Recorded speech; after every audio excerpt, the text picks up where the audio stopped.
बिस्मिल्लाहिर्रहमानिर्रहीम अस्सलाम वालेकुम, वेलकम बैक। और लेक्चर नंबर 46 में आज हम देखेंगे Amazon elastic file system EFS क्या होता है हमारे पास की।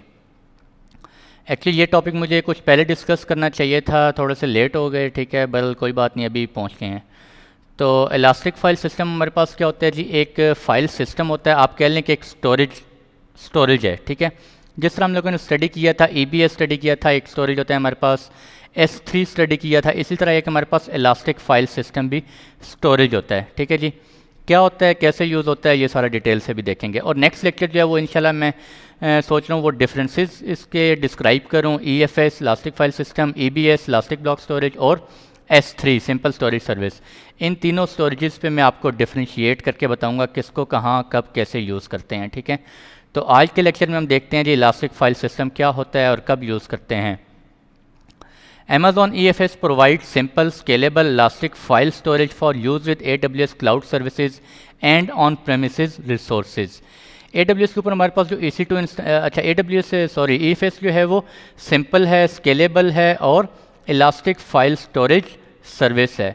Date can be use with AWS cloud services. आप EC2 के साथ इसको कनेक्ट कर सकते हैं।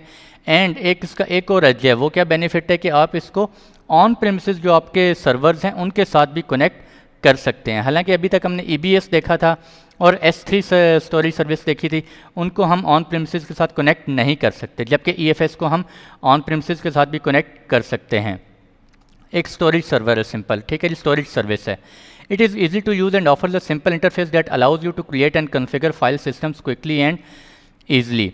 सिंपल इंटरफेस होता है। वेब के ऊपर आप AWS मैनेजमेंट कंसोल में जाएंगे, कंसोल में जाके आप सिंपल EFS का ऑप्शन सेलेक्ट करेंगे स्टोरेज में जाके, और वहाँ पे जाके आप एक EFS क्रिएट कर सकते हैं।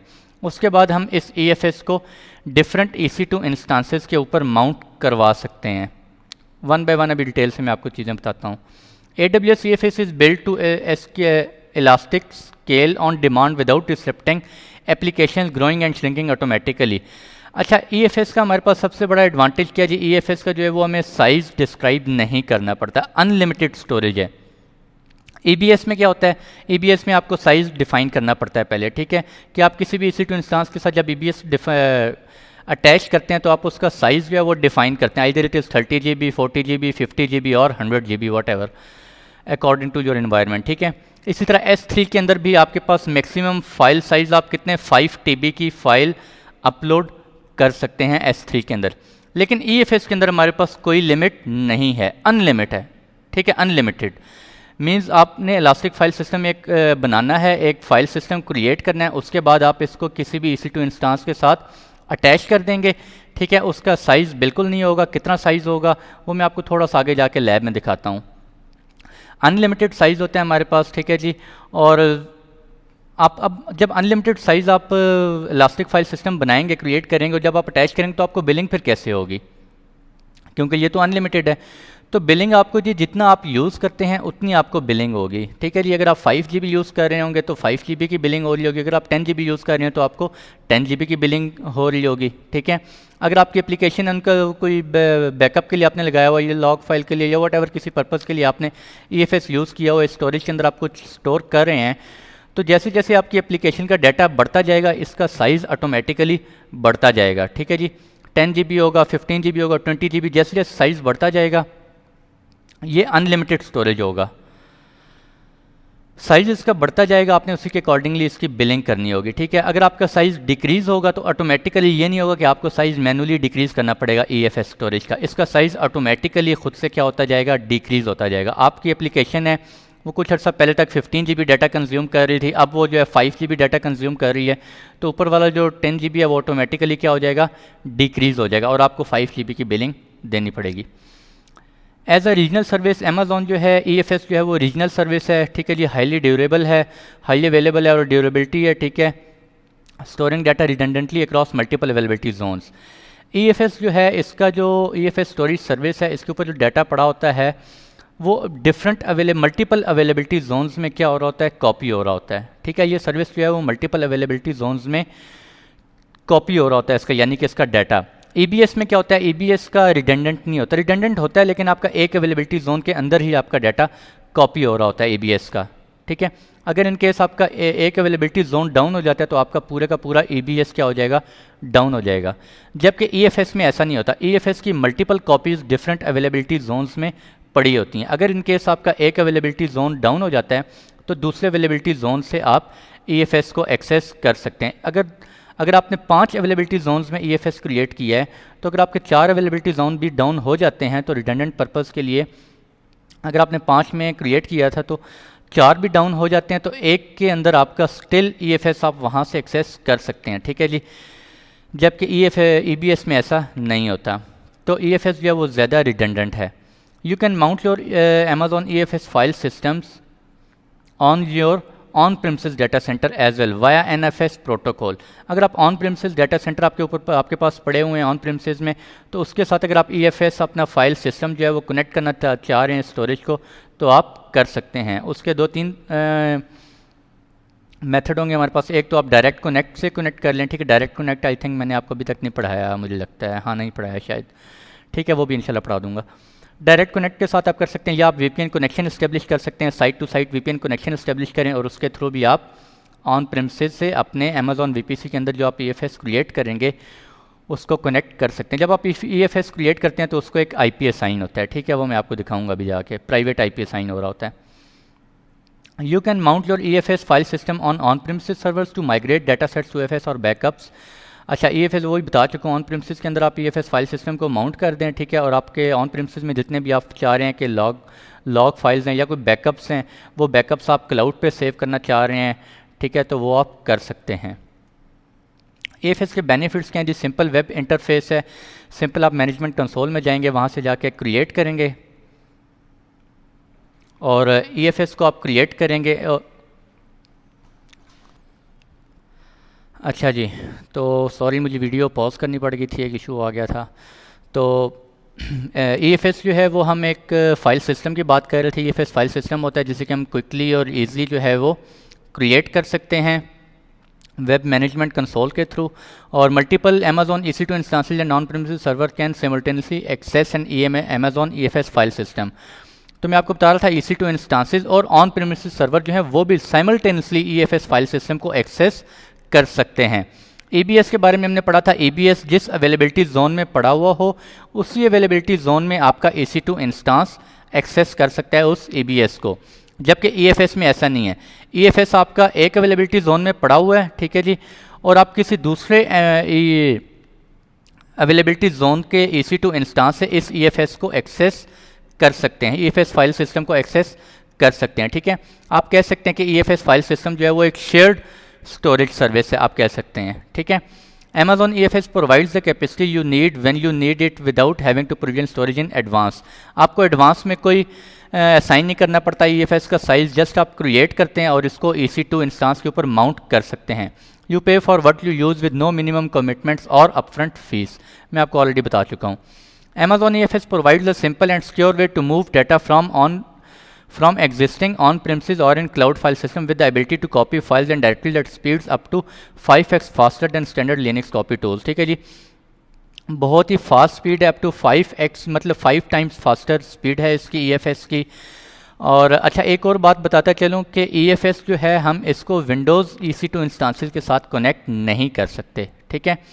अभी के लिए हम इसको लिनक्स सिस्टम्स के साथ माउंट करवा सकते हैं, ठीक है। कैसे माउंट करते हैं वो भी हम आज की लैब में देखेंगे। अच्छा, ऑटोमेटिकली स्केल करता है, मींस के आपने क्रिएट कर दिया, उसके बाद जैसे जैसे आपके जिस एप्लीकेशन के साथ, जिस EC2 इंस्टांस के साथ आपने इंटीग्रेट किया हुआ है जिस एप्लीकेशन के अंदर, तो जैसे जैसे उस एप्लीकेशन का साइज़ बढ़ता जाएगा EFS ऑटोमेटिकली क्या होता जाएगा, बढ़ता जाएगा, ठीक है। अगर उसका साइज़ कम होता जाएगा तो EFS भी ऑटोमेटिकली उसका साइज़ क्या होता जाएगा, कम होता जाएगा। जितनी स्टोरेज यूज़ हो रही होगी उतनी ही आपको बिलिंग होगी, ठीक है। हाईली अवेलेबल है, ड्यूरेबल है, मैं आपको बता चुका हूँ। मल्टीपल अवेलेबिलिटी जोन्स में EFS का डाटा जो है वो कॉपी हो रहा होता है। इन केस एक अवेलेबिलिटी जोन डाउन हो जाता है तो आप किसी दूसरे अवेलेबिलिटी जोन से EFS को एक्सेस कर सकते हैं, जबकि EBS में ऐसा नहीं होता। EBS में एक ही अवेलेबिलिटी जोन्स के अंदर आपका डाटा कॉपी हो रहा होता है मल्टीपल लोकेशंस में, ठीक है। अगर एक अवेलेबिलिटी जोन ही डाउन हो जाए तो पूरे का पूरा EBS हमारा डाउन हो गया। EFS जो है वो सिक्योर है, can be encrypted security groups. अच्छा, EFS सिक्योर है, इनक्रिप्ट किया जा सकता है और आप सिक्योरिटी ग्रुप्स भी असाइन कर सकते हैं EFS को कि कौन से EC2 इंस्टांसेस इस EFS को एक्सेस कर सकते हैं। आइदर वो प्राइवेट इंस्टांसेस या कोई पब्लिक इंस्टांसेस, कौन से इंस्टांसेस आप डिफाइन कर सकते हैं EFS को कौन एक्सेस कर सकता है, कौन से इंस्टांसेस एक्सेस कर सकते हैं और कौन से EC2 इंस्टांसेस एक्सेस नहीं कर सकते। Can be mount to n number of instances. EBS में हमने देखा था कि एक EBS का जो वॉल्यूम है वो किसी एक EC2 इंस्टांस के साथ एट अ टाइम कनेक्ट कर सकते हैं, जबकि EFS में ऐसा नहीं है। EFS जो है it can be mount on number of EC2 instances, ठीक है जी, n number of, hundred of thousands of EC2 instances के साथ आप EFS कनेक्ट कर सकते हैं। एक EFS एक लिनक्स इंस्टांस के अंदर आपने कनेक्ट किया हुआ है, ठीक है, दूसरे के अंदर कनेक्ट किया हुआ है, तीसरे के अंदर कनेक्ट किया हुआ है। अगर पहले के अंदर कुछ चेंजेस हुई हैं, आपने कोई फाइल क्रिएट की है पहले EC2 इंस्टांस से, तो अगर जब आप थर्ड EC2 इंस्टांस से लॉगिन करके देखेंगे तो उसमें भी आपको वही फाइल मिलेगी, ठीक है। क्यों? क्योंकि तीनों EC2 इंस्टांसेस का बैकएंड पे EFS फाइल सिस्टम क्या है, शेयर्ड है, ठीक है। ये मैं आपको लैब में दिखाऊंगा इंशाल्लाह, फिर आपको सही क्लियर समझ आएगी। Instances from different availability zones can be connected to EFS, बता चुका हूँ already. Service is not available in all regions, तमाम रीजन्स में सर्विस नहीं है, ठीक है। आप पहले अपना रीजन वो सिलेक्ट करेंगे, ठीक है, वहाँ से आपको पता चलेगा कि मैं आपको दिखाऊंगा किस किस रीजन में जो है वो EFS की सर्विस अवेलेबल है अभी। प्राइसिंग इज़ 0.30 पर GB per month and 5 GB under free tyre account, ठीक है जी। 1 GB अगर आप यूज़ कर रहे हैं तो 0.30, जैसे जैसे आपका साइज़ बढ़ता जाएगा उसी के अकॉर्डिंगली आपको बिलिंग होगी मंथली बेसिस पे। तो चलते हैं जी अपनी लैब की तरफ चलते हैं और EFS जो है वो क्रिएट करते हैं। मैंने AWS मैनेजमेंट कंसोल में लॉगिन कर लिया है, ठीक है जी। AWS मैनेजमेंट कंसोल में लॉगिन करने के बाद एक दो चीज़ें आपको बताता चलूँ आज न्यू। ये आप देख रहे हैं साइन पिन का, यहाँ पे आप क्लिक करेंगे। अच्छा, हम हर दफ़ा क्या करते हैं, सर्विसेज पे क्लिक करते हैं, सर्विसेज पे यहाँ पे क्लिक करते हैं और यहाँ से जाके हम सर्विसेज को क्या कर रहे होते हैं, फाइंड आउट कर रहे होते हैं, ठीक है। आप चाहते हैं कि यार मैं जब मैनेजमेंट कंसोल ओपन करूँ तो मेरे यहाँ पे जो जिनको मैं बहुत ज़्यादा फ्रिक्वेंट एक्सेस कर रहा होता हूँ वो यहाँ पे मुझे शो हो जाए, मैं उस सर्विस पे क्लिक करूँ और वो सर्विस ओपन हो जाए, ठीक है। तो वो आप उनको क्या कर सकते हैं, पिन कर सकते हैं। यहाँ पे आप पिन पे क्लिक करेंगे और जिन जिन सर्विसेज को आप पिन करना चाहते हैं उनको सिलेक्ट करें यहाँ से, ठीक है। फॉर एग्जांपल मैंने EC2 और S3 को किया हुआ है शायद, ठीक है। आप किसी और को कर लें, VPC कर लेते हैं, ठीक है। ये VPC किया। अच्छा, मैं स्क्रीन थोड़ी सी बड़ी करता हूँ और उसके बाद देखते हैं। पेन पे क्लिक करें, मीडिया लाइव,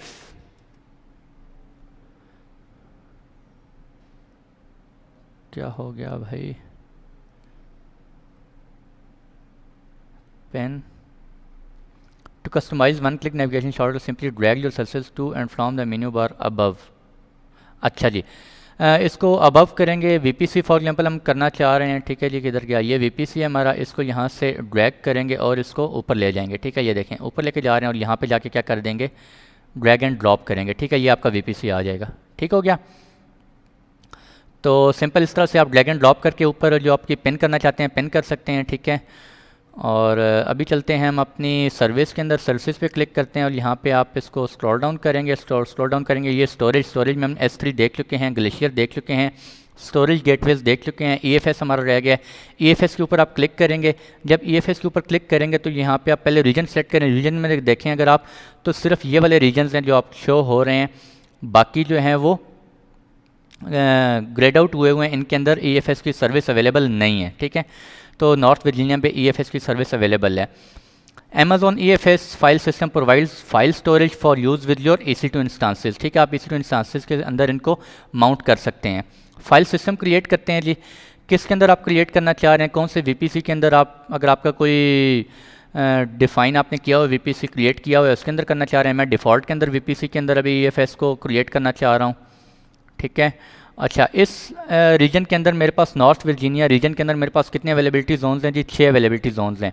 आप 6 अवेलेबिलिटी जोन्स के अंदर करना चाह रहे हैं, 6 के अंदर कर सकते हैं, ठीक है। मैं इसको भी क्या करना चाह रहा हूँ, सिर्फ 3 अवेलेबिलिटी जोन्स के अंदर क्रिएट कर देता हूँ, 1E, ठीक है।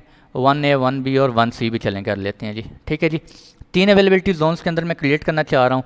सिक्योरिटी ग्रुप बाय डिफ़ॉल्ट, अभी इसको आगे जाके मैं आपको बताता हूँ सिक्योरिटी ग्रुप का, यानी कि मैं इस रीजन के अंदर 3 अवेलेबिलिटी जोन्स में EFS को क्रिएट कर रहा हूँ for redundancy purpose. Next step करें तो नेक्स्ट स्टेप में आप यहाँ पे की वैल्यू आप नेम दे सकते हैं। मेरा कोई ये वेब सर्वर है, वैल्यू उसकी नेम दे लें, सर्वर ये वेब सर्वर है, ठीक है।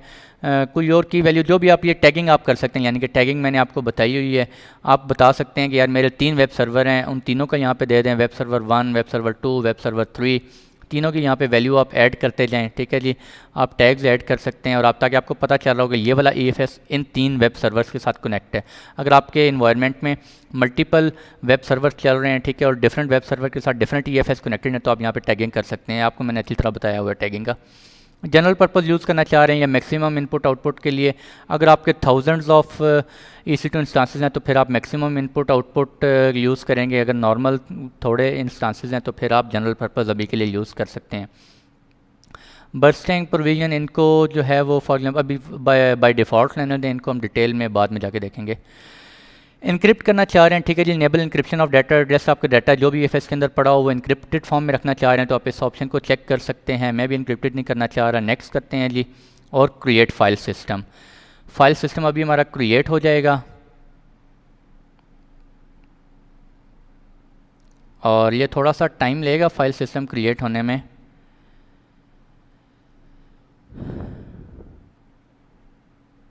अच्छा, ये देख सकते हैं you have created a file system and you can mount your file system from EC2 instance with. अच्छा, ये वाला प्रोटोकॉल यूज़ हो होता है NFS 4.1 फाइल सिस्टम यूज़ हो होता है, सॉरी, ठीक है। और आपको बता रहा है जी आप AWS डायरेक्ट कनेक्ट के साथ डायरेक्ट कनेक्ट कनेक्शन के थ्रू आप जो है वो ऑन प्रीमिसेस के साथ भी कनेक्ट कर सकते हैं इस फाइल सिस्टम को। अगर आप EC2 माउंट करना चाह रहे हैं, ठीक है, EC2 इंस्टांस के ऊपर माउंट करना चाह रहे हैं इस फाइल सिस्टम को, तो क्लिक करें जी। मैं नीचे आपको दिखाता हूँ यहाँ पे, ये देखें, ये आपका EC2 फाइल सिस्टम है, ठीक है। ये फाइल सिस्टम की ID है, मीटर साइज़ अभी तक 6 KB है। नंबर ऑफ़ माउंट टारगेट्स कितने हैं जी, 3 अवेलेबिलिटी जोन्स में मैंने क्रिएट किया है। कब क्रिएट हुआ है, अभी क्रिएट हुआ है। सेटिंग्स थोड़ी सी एक्सटेंड करते हैं इसको, तो यहाँ पे आप देख सकते हैं अदर डिटेल्स, थ्रूपुट मोड आप चेंज करना चाह रहे हैं, बर्स्टिंग करना चाह रहे हैं, प्रोविजन करना चाह रहे हैं, वो आप चेंज कर सकते हैं, ठीक है। टैगिंग मैनेज करना चाह रहे हैं वो यहाँ से आप कर सकते हैं। ऑनर ID आपको बता रहा है, लाइफ साइकिल जनरल पर्पज़ के लिए हम यूज़ कर रहे हैं, बर्स्टिंग मोड यूज़ कर रहे हैं, प्रोविजन यूज़ नहीं कर रहे, इंक्रिप्शन अभी नहीं कर रहे, नो टैगिंग है, ठीक है। आप सेटिंग्स ये करना चाहें आप कर सकते हैं। फाइल सिस्टम को एक्सेस करना है तो ये आपके पास ये DNS एक नेम है, इस DNS के नेम के थ्रू आप अपने EC2 इंस्टांसेस से इस EFS को एक्सेस कर सकते हैं, ठीक है। EC2 माउंट इंस्ट्रक्शन, EC2 के ऊपर आप माउंट करना चाह रहे हैं तो ये इंस्ट्रक्शंस पे क्लिक करेंगे, वो आपको शो हो जाएंगे। मैं अभी आपको दिखाता हूँ, थोड़ा सा वेट करें। डायरेक्ट कनेक्ट के थ्रू करना चाह रहे हैं, ऑन प्रीमिसेस के साथ इस EFS को माउंट करवाना चाह रहे हैं तो आप इस पर क्लिक करें, ये आपको इंस्ट्रक्शन शो करेगा, ठीक है। फर्दर आप देख सकते हैं इस VPC के अंदर आपने इस EFS को क्रिएट किया है। ये 3 availability Jones 1B 1A 1C के अंदर जोन किया है। सबनेट आपके ये हैं, IP एड्रेसेस आपको असाइन किए गए हैं, ये देखें जी, ये 3 डिफरेंट सबनेट्स के 3 डिफरेंट IP एड्रेसेस असाइन किए गए हैं। माउंट टारगेट, नेटवर्क इंटरफेस का अटैच किया गया, सिक्योरिटी ग्रुप्स अभी इसको साइन होंगे, ठीक है। अच्छा, ये थोड़ा सा शो नहीं कर रहा, मैं आपको एक सेकेंड। अच्छा, ये देखें, आपको यहाँ पे एक्चुअली मेरी स्क्रीन जो है वो छोटी है, मैं ट्राई करता हूँ आपको शो करवाने की।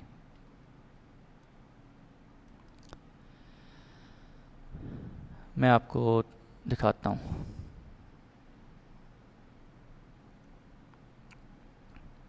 ये देखें, एक्चुअली स्क्रीन मैंने थोड़ी सी एडजस्ट की होती है अकॉर्डिंग टू रिकॉर्डिंग के लिए, ठीक है। तो इस वजह से ये लाइफ साइकिल आपको शो हो रहा है, क्रिएटिंग अभी तक क्रिएटिंग फेज़ में है, तो ये थोड़ा सा टाइम लेगा, 3 से 4 मिनट लेता है, उसके बाद जो है वो ये क्रिएट हो जाएगा, अवेलेबल हो जाएगा, ठीक है। तब तक हम चलते हैं अपने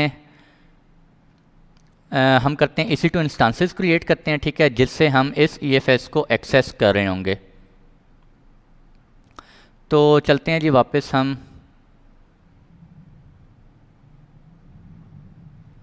अच्छा, EC2 पे चलते हैं। अब हम 2 EC2 इंस्टांसेस क्रिएट करते हैं। मैंने आपको बताया लिनक्स के साथ आप कनेक्ट कर सकते हैं, EC2 विंडोज़ के अंदर अभी आप कनेक्ट नहीं कर सकते। लॉन्च इंस्टांस करें और बाय डिफ़ॉल्ट मैं लिनक्स का जो है इसी को ले लेता हूँ, Amazon Linux 2 free tyre eligible, ठीक है जी। इसको सिलेक्ट कर लेते हैं और नेक्स्ट करते जाते हैं। ये आप लोगों को अच्छी तरह सारी सेटिंग्स पता हैं, ठीक है, मैं ज़रा डिटेल में नहीं जा रहा। और नंबर ऑफ़ EC2 इंस्टांसेस, एक सेकंड भैया, स्क्रीन आज मुझे वो क्यों तंग कर रही है इतना, ठीक है। ये आप देख सकते हैं नंबर ऑफ़ इंस्टांसेस 1 नेटवर्क। इस सबनेट में आप किस सबनेट में किस VPC में क्रिएट करना चाह रहे हैं वो आप सेलेक्ट कर सकते हैं। अभी हमारे पास एक ही VPC है, जिस VPC के अंदर आपने EFS क्रिएट किया होगा उसी VPC के अंदर आपका EC2 इंस्टांस होना चाहिए। सबनेट, ठीक है, सबनेट मैं कहता हूँ 1A अगर मैं बाय डिफ़ॉल्ट करूँगा तो बाय डिफ़ॉल्ट में हो सकता है वो 1F सबनेट में बना दे, तो 1F से मुझे वो EFS एक्सेस नहीं होगा, इसलिए मैं क्या करता हूँ 1A में बनाता हूँ, ठीक है। यूज़ सबनेटिंग इनेबल्ड और बाकी सेटिंग बाय डिफ़ॉल्ट लेने देते हैं और नेक्स्ट करते हैं जी। ऐड स्टोरेज नेक्स्ट करते हैं, ये आप लोगों को पता है सब। सिक्योरिटी ग्रुप मैं कहता हूँ create a new security group या एग्जिस्टिंग सिक्योरिटी ग्रुप, चलेंगे न्यू सिक्योरिटी ग्रुप क्रिएट कर लेते हैं और उसमें हम SSH 22 इनेबल करवा देते हैं, ठीक है जी। ये आप लोगों को अच्छी तरह पता है मैं क्या कर रहा हूँ, ठीक है। लॉन्च करें, लिनक्स पेयर मेरे पास आई थिंक ऑलरेडी पड़ा हुआ है, मैं इसी को लॉन्च कर लेता हूँ, ठीक है। ये हमने क्या किया, 1A के अंदर एक EC2 इंस्टांस क्रिएट किया है। इसी तरह हम दोबारा जाते हैं EC2 और एक और EC2 इंस्टांस क्रिएट करते हैं। ये थोड़ा मैं जल्दी में कर रहा हूँ, इसलिए कर रहा हूँ क्योंकि आप लोगों को ये सारी चीज़ें अच्छी तरह ऑलरेडी पता हैं। लॉन्च इंस्टांस पे क्लिक करते हैं जी, ठीक है, सिलेक्ट और कन्फिगर नेक्स्ट। यहाँ पे मैं क्या करता हूँ, नेटवर्क वही मेरा VPC डिफ़ॉल्ट VPC है। सबनेट में क्या सिलेक्ट करूँगा 1B और 1C, क्योंकि जिन सबनेट्स के अंदर मैं फिर बता रहा हूँ EFS पड़ा हुआ है उन्हीं सबनेट्स के अंदर आप EC2 इंस्टांसेस को लॉन्च करेंगे, ठीक है जी। ऐड स्टोरेज कर लेते हैं और नेक्स्ट सेलेक्ट एन एग्जिस्टिंग कर लेते हैं। अभी हमने एक SSH क्रिएट किया है, दिस वन लॉन्च कर लेते हैं, ये भी लॉन्च हो गया, ठीक है जी। ये थोड़ा सा टाइम लेंगे और एक और चलें EC2 इंस्टांस हम क्रिएट कर लेते हैं, जो कि मैं आपको बताऊंगा। वो हम EC2 इंस्टांस किसी और अवेलेबिलिटी जोन में क्रिएट करते हैं और वो भी आपको शो करवाते हैं कि वहाँ से आपको क्या आइदर EFS एक्सेस होगा या नहीं होगा, ठीक है जी। रियल टाइम एग्जांपल प्रैक्टिस हो जाएगी, चलें नेक्स्ट। VPC बाय डिफ़ॉल्ट और सबनेट 1F कर लेते हैं। 1F के अंदर मेरा EFS एग्जिस्ट नहीं करता, ठीक है जी। तो चेक करते हैं क्या वहाँ से मैं एक्सेस होगा या नहीं होगा EFS। लॉन्च दिस ठीक हो गया। तो चलते हैं जी EC2 ये थोड़े से भी टाइम लेंगे तीनों।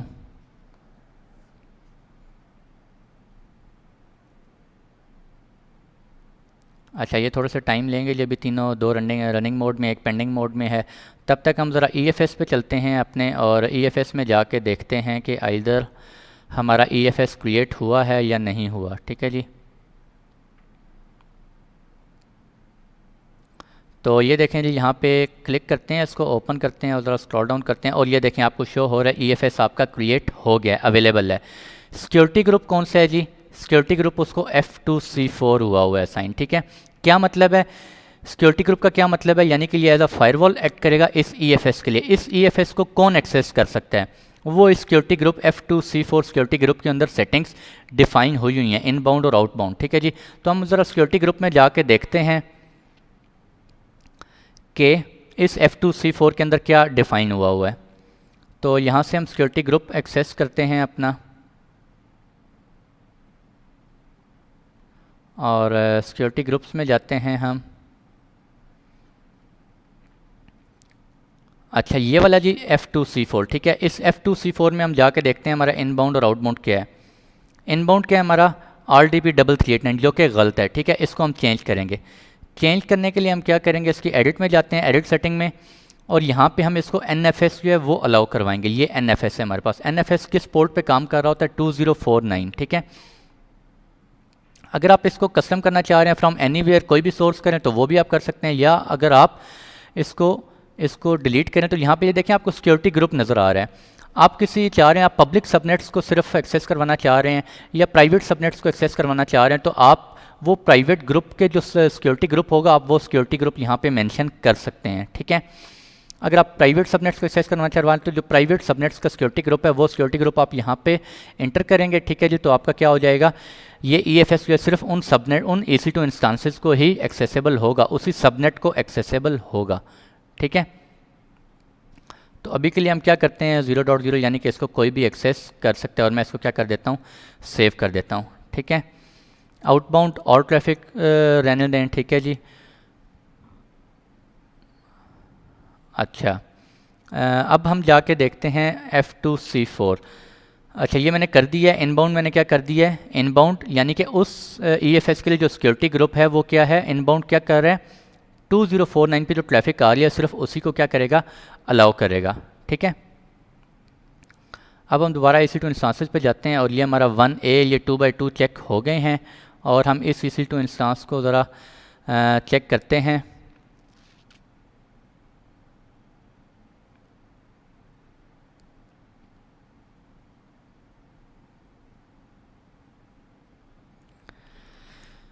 तो ये देखें जी, 1A के अंदर आप ये चेक कर सकते हैं।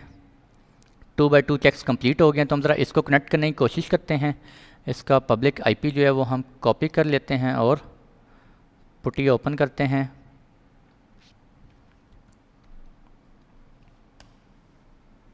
पुटी ओपन करने के बाद यहाँ पे आप वेबसाइट, ये सारा आपको पता होगा, ठीक है। जिस तरह से ये सारी चीज़ें बड़ी डिटेल से शुरू के लेक्चर्स में मैंने बताई हुई हैं, तो मैं अभी ज़रा इतनी ज़्यादा डिटेल में नहीं जाऊँगा दोबारा से।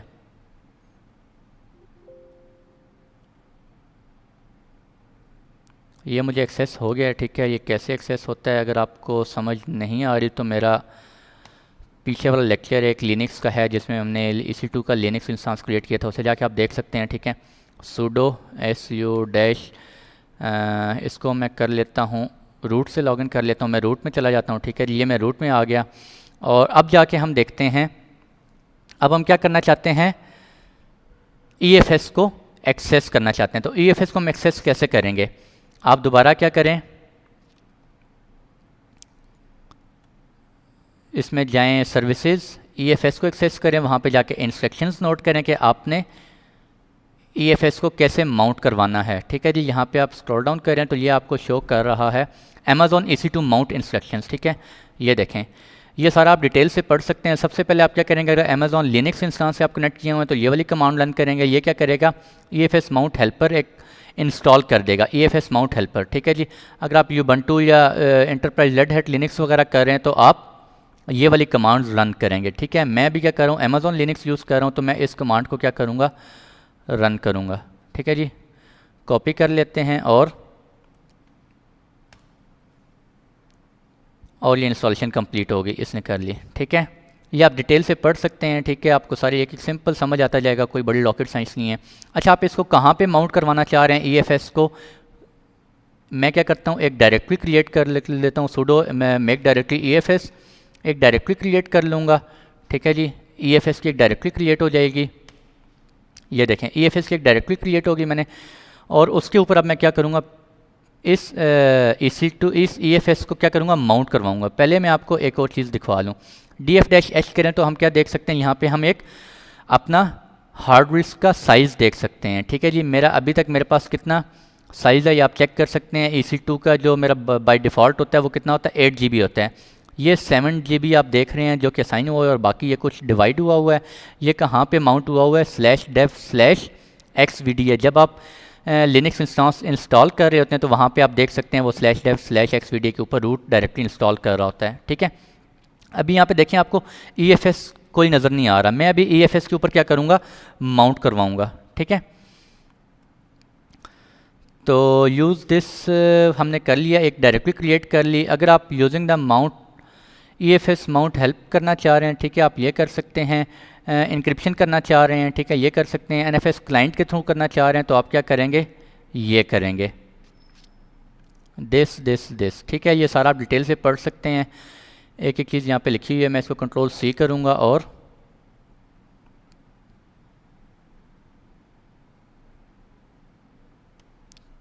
कॉपी किया, और आप देखें जी, ये देखें मेरे पास क्या हो गया है, EFS जो है वो इस EC2 इंस्टांस के ऊपर माउंट हो गया। मैं अब इस EC2 इंस्टांस के ऊपर जितना भी डाटा कॉपी करना चाहूँ, इस लोकेशन के ऊपर मैं EFS के ऊपर कॉपी करना चाहूँ, अपना राइट करना चाहूँ, मैं सब कुछ कर सकता हूँ। ठीक है, दोबारा df-h की कमांड रन करते हैं और देखते हैं जी। तो ये देखें आप लोगों को शो हो रहा है, ये एक EFS है जो कि मैंने आपको दिखाया था, मेरा DNS उसका नेम है, यही है। ठीक है जी, और ये देखें आपको ये कहाँ पे हुआ है, /root/EFS, इसके ऊपर आपने माउंट करवाया है। अगर आप ऊपर देखें तो यहाँ पे आपको ये चीज़ शो नहीं हो रही थी, और अगर आप साइज़ देखें तो ये आपको शो कर रहा है 8E। ई क्या होता है जी, गीगा, टेरा, पीटा, एक्सा, यानी कि 8 एक्सा तक साइज़ आपको, ऑलमोस्ट अनलिमिटेड आप कह लें। ठीक है, लेकिन फिर भी अमेज़ॉन ने जो है इसको डिफ़ाइन किया हुआ है अप टू 8 एक्साबाइट। 8 एक्साबाइट तक साइज़ आप इस पर डाटा जो है वो सेव कर सकते हैं। ठीक हो गया जी। तो अब हम चलते हैं दूसरे अपने EC2 इंस्टांस के ऊपर, उस पर जाके कनेक्ट करते हैं।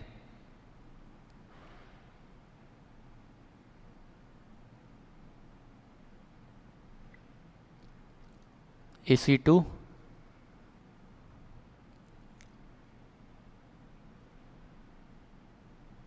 और ये मेरा 1B में है। 1B में मैं यहाँ से पब्लिक IP जो है वो कॉपी कर लूँ, और दिस एक और सेशन ओपन करते हैं हम, दिस वन,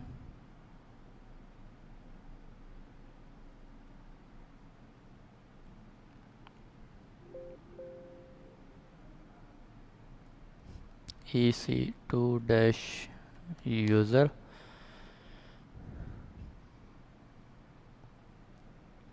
और sudo su-। ठीक है जी, अगर इसमें मैं आपको df-h करके दिखाऊं तो ये आप देख सकते हैं यहाँ पे भी मेरे पास कोई EFS माउंट नहीं हुआ। ठीक है, ये आप डिटेल यहाँ देख सकते हैं। अभी हम EFS माउंट करते हैं इसके ऊपर, तो हम क्या करेंगे, दोबारा से EFS में जाते हैं और वही कमांड्स अपनी जो है हम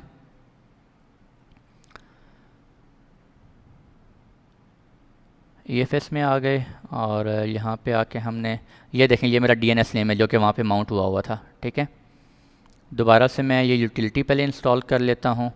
अच्छा, सूडो इसमें लगा हुआ है, मैंने ऑलरेडी सूडो कर लिया है, लेकिन कोई प्रॉब्लम नहीं है, इससे कोई फ़र्क नहीं पड़ता। और उसके बाद हम क्या करेंगे, एक डायरेक्टरी क्रिएट करेंगे। ठीक है, आई होप कि आप लोगों को समझ आ रही होगी। इसके लिए थोड़ा सा आपका बैकग्राउंड लिनक्स से रिलेटेड होना चाहिए, तभी आप लोगों को समझ आ रही होगी ये क्या हो रहा है। और ये मैं क्या करने लगा हूँ, इस सेकंड वाले के ऊपर भी मैंने क्या कर दिया है, ये जो हमारा सेकंड EC2 इंस्टांस है इसके ऊपर भी मैंने क्या कर दिया, माउंट कर दिया। ठीक है जी, तो अब आप यहाँ से देख सकते हैं df-h अगर करें हम, तो ये आप देख सकते हैं कि यहाँ पे भी क्या हो गया जी, माउंट हो गया मेरे पास। ठीक है, ये देखें, ये दूसरा इंस्टांस है, और ये पहले वाला है उसके ऊपर भी माउंट हुआ है। ठीक हो गया।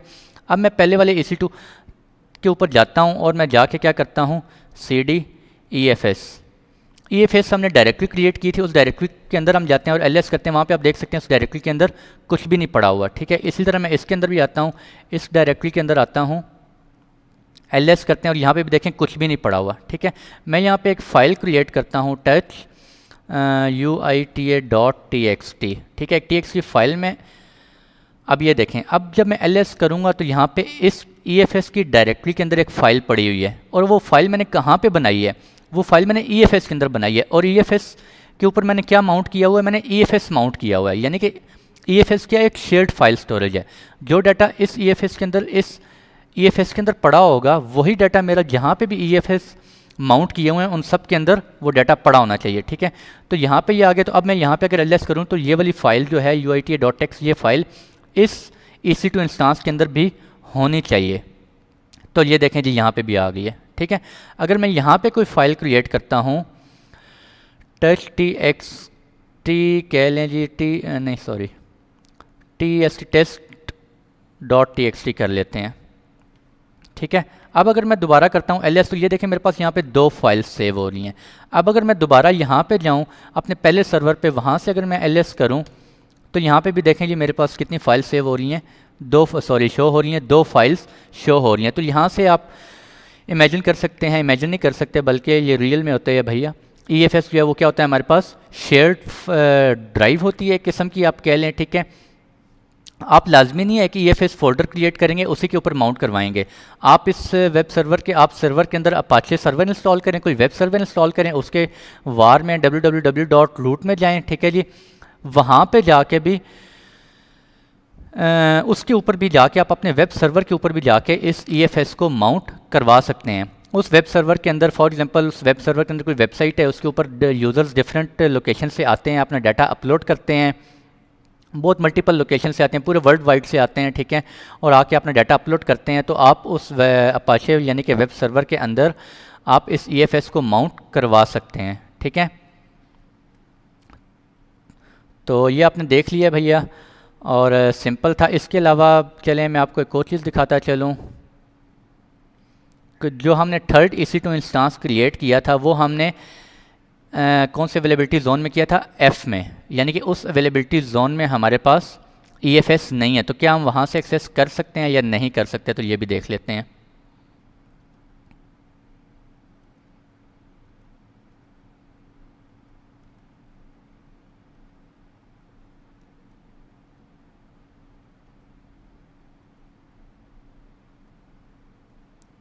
ओपन करते हैं और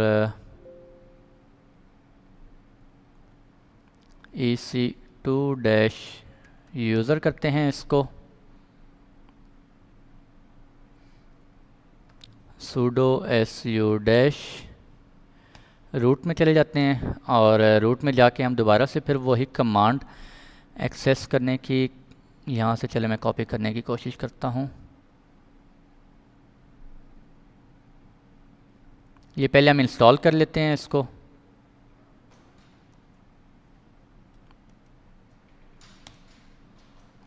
ठीक है, ये इंस्टॉल कर लिया, और इंस्टॉल करने के बाद अब हम दोबारा क्या करते हैं, पहले मैं आपको df-h करके दिखा लेता हूँ। ये देखें यहाँ पे कुछ भी माउंट नहीं हुआ हुआ अभी, ठीक है। और दोबारा अब मैं क्या करता हूँ, sudo mkdir EFS, आप कुछ भी कर सकते हैं, ठीक है। मैं EFS डबल एस कर देता हूँ, नो इशू, ठीक है। अब इसके ऊपर अगर मैं माउंट करवाना चाहता हूँ तो क्या मैं माउंट कर सकता हूँ या नहीं कर सकता।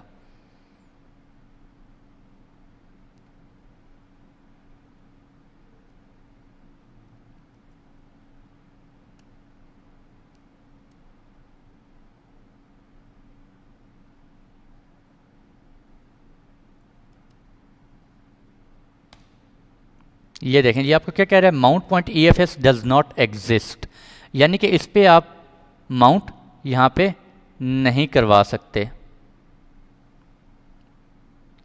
क्यों नहीं माउंट करवा सकते, क्योंकि इस अवेलेबिलिटी जोन में आपका EFS एग्जिस्ट नहीं करता, जिस अवेलेबिलिटी जोन में आपका ये आपने EC2 इंस्टांस क्रिएट किया है, ठीक है जी। EFS does not exist, mount point जो है वो, ये mount point EFS does not exist, ठीक है। तो ये भी मैंने आपको शो करवा दी है, और ठीक हो गया जी। इसको हमने डिटेल से डिस्कस कर लिया है, बेनिफिट्स वगैरह देख लिए हैं। आपको multiple n number of instances के साथ इस EFS को आप कनेक्ट कर सकते हैं, ठीक है। सर्विस ऑल रीजन्स में अवेलेबल नहीं है। सिक्योरिटी ग्रुप मैंने आपको दिखा लिया, सिक्योर है, हाईली अवेलेबल है, ड्यूरेबल है, ऑटोमेटिकली स्केल कर रहा होता है। साइज़ मैंने आपको दिखा दिया, उसका 8 एक्साबाइट तक होता है ऑलमोस्ट, ठीक है जी।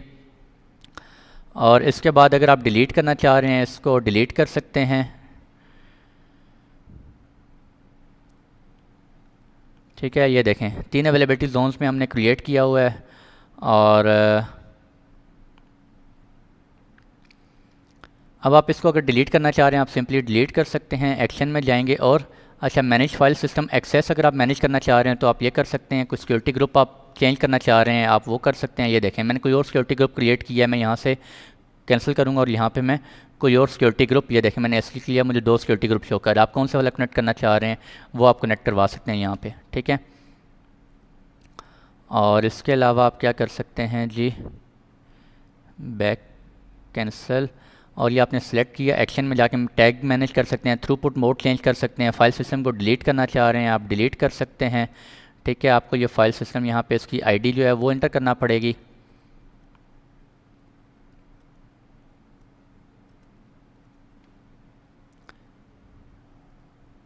और यहाँ पे आप डिलीट फाइल सिस्टम पे क्लिक करेंगे और ये आपका फाइल सिस्टम क्या हो जाएगा, डिलीट हो जाएगा। ठीक है जी।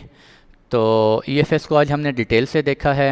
EFS क्या होता है? इलास्टिक फाइल सिस्टम होता है हमारे पास, जो कि n नंबर ऑफ़ इंस्टांसेस से हम कनेक्ट कर सकते हैं, मल्टीपल EC2 इंस्टांसेस से एट अ टाइम कनेक्ट कर सकते हैं। ठीक है जी। तो आई होप कि आप लोगों को समझ आ गई होगी। फिर भी कोई प्रॉब्लम हुआ तो आप ज़रूर पूछें जी। आज के लिए इतना रखते हैं। नेक्स्ट लेक्चर में इंशाल्लाह डिफरेंशिएट हम करेंगे तीनों टाइप्स के जो स्टोरेज अभी तक हमने डिस्कस किए हैं। तो लेक्चर भी आई थिंक थोड़ा लेंथी हो गया है। तो आज के लिए इतने रखते हैं। मिलते हैं इंशाल्लाह आप लोगों से नेक्स्ट लेक्चर में। तब तक के लिए खुश रहें, दुआ में ज़रूर याद रखिएगा जी। अल्लाह हाफ़िज़।